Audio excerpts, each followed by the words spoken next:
For my second one, I was kind of a jerk throughout my second week.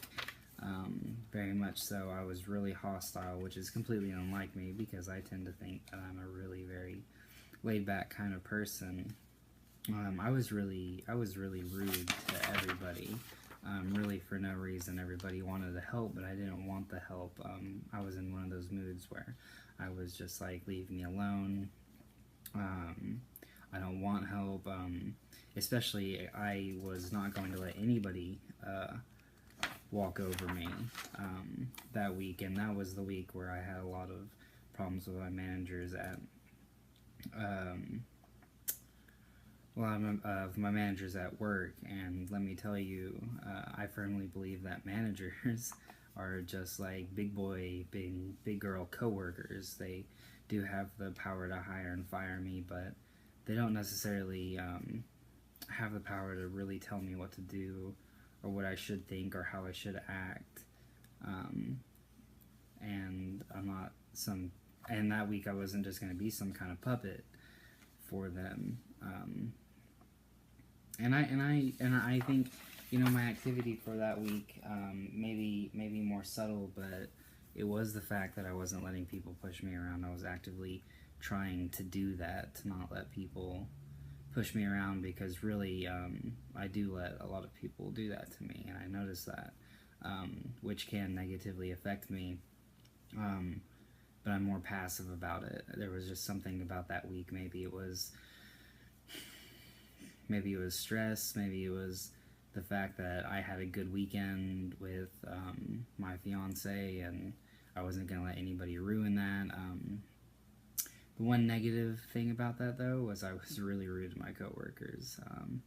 And as I talked in my paper, the bond between coworkers and the bond between best friends and friends are a little bit different. Coworkers are your friends, but you're a family.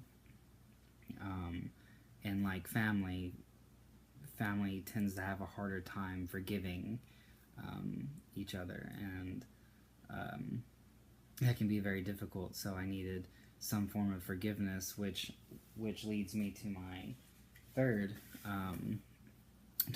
one, where I basically just went around and told everybody that I was sorry. That was my thing, which is really hard for me to do, because normally I don't do a lot of things that require me to say I'm sorry. I'm not that kind of person. I tend to people please. So why should I need to say sorry if it's already in my nature to not really need to say sorry? And I think that took a lot out of me.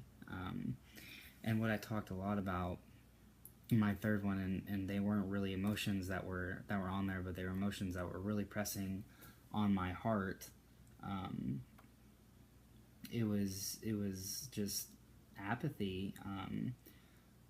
I don't really know how to describe it. It was, I do suffer from clinical depression and anxiety, and I tend to, when my emotions go from really high to really low, proposing to being hostile to having to, you know, be forgiven for things, it was just totally apathetic. I was emotionless. I was like a robot.